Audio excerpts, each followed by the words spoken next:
Hi there, this is Pride Weekly. We'll start with Monday. Holocaust Memorial Day has been marked around the world, honouring the millions of people killed by the Nazis, including gay men. Homosexuality was viewed by Hitler as a threat to the survival of the German people and his campaign to purify the country. Gay men in concentration camps were discriminated against and starved. Some were castrated and used in medical experiments. Around 10 to 15,000 died in the camps. The Holocaust also saw 6 million Jewish people lose their lives. A memorial for LGBTQ+ victims was installed in Berlin's Tiergarten Park in 2008.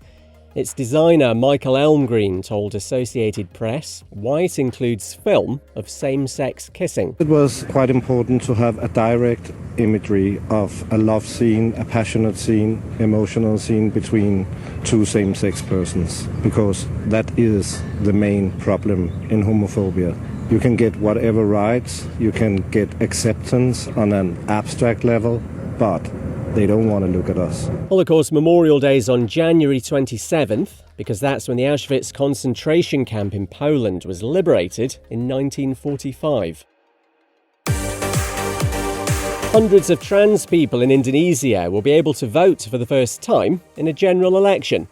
And LGBTQ+ rights groups helped over 650 to get ID cards, but they'll still be listed under their birth gender on them, as transitions aren't legally recognised there without reassignment surgery.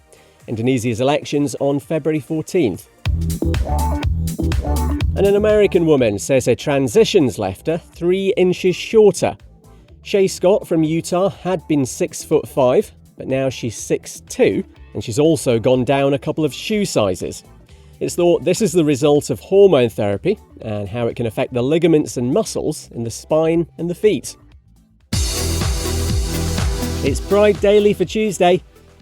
A church pastor's radio show has been cancelled in the US, basically because he sounded a bit accepting of transgender people.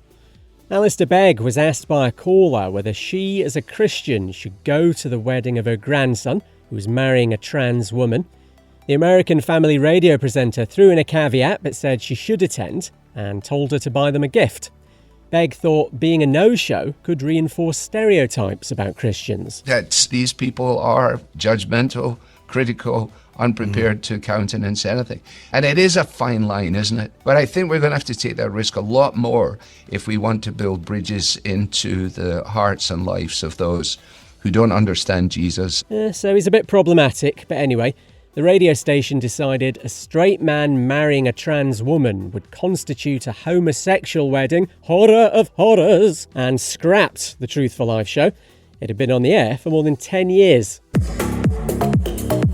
A mum and dad in Italy have been sentenced for abusing their gay son to try to force him to be straight. The boy from Turin was 14 when his father read his diary and learned about his sexuality. He was made to read pages from it out loud, show his private parts, and go for runs in the middle of the night.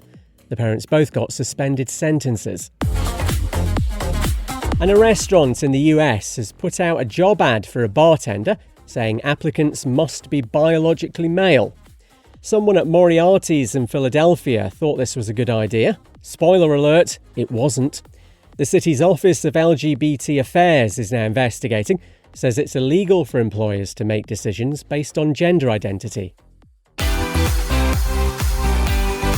It's Pride Daily for Wednesday. The US Women's Figure Skating Championship's been won by an out queer woman for the first time.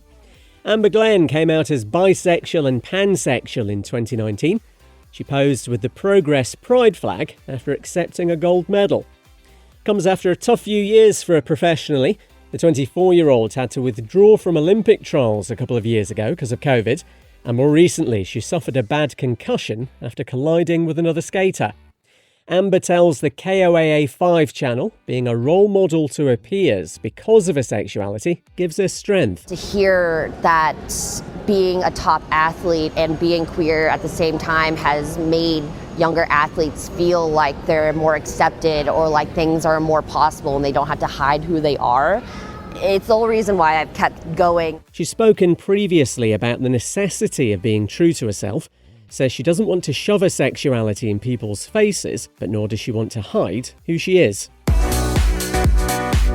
A fire at a gender-affirming care clinic in the US state of Georgia is being treated as arson.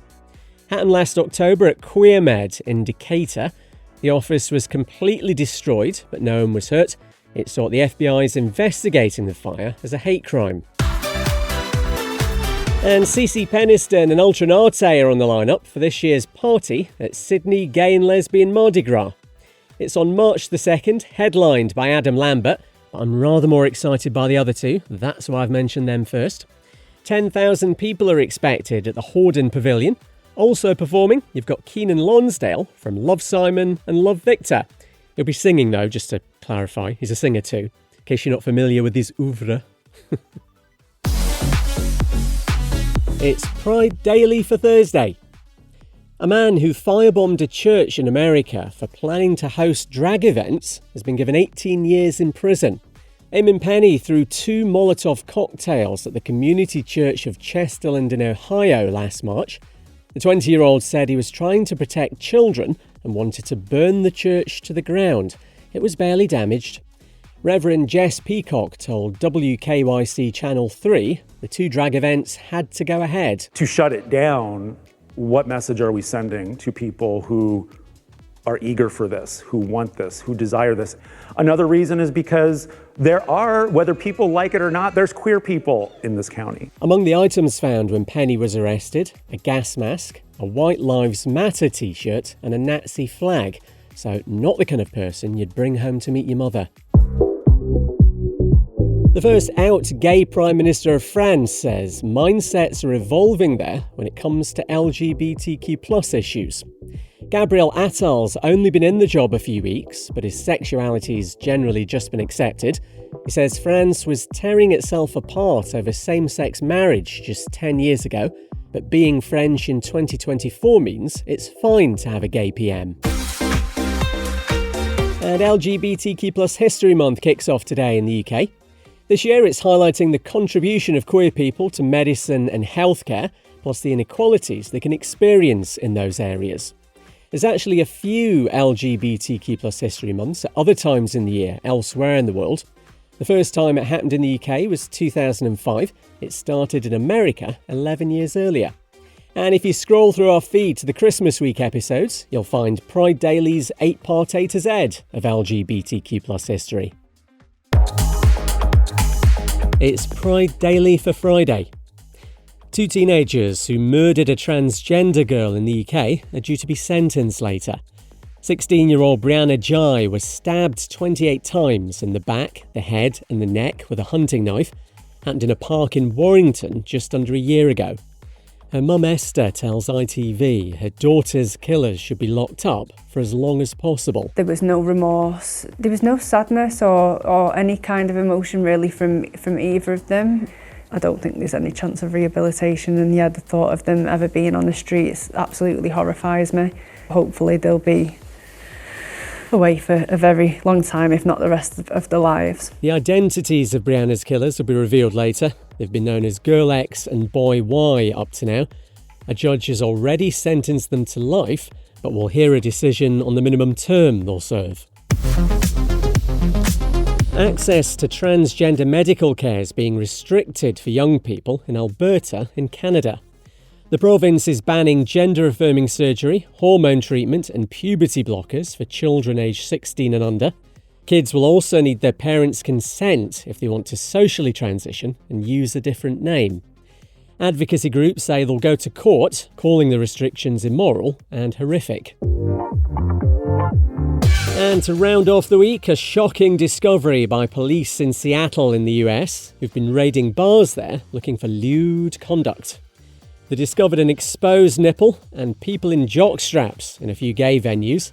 I know, you could have knocked me down with a feather. Seattle's in Washington state, where nudity is banned. Nudity in establishments where alcohol's served. I'm Kev McGrath. See you Monday.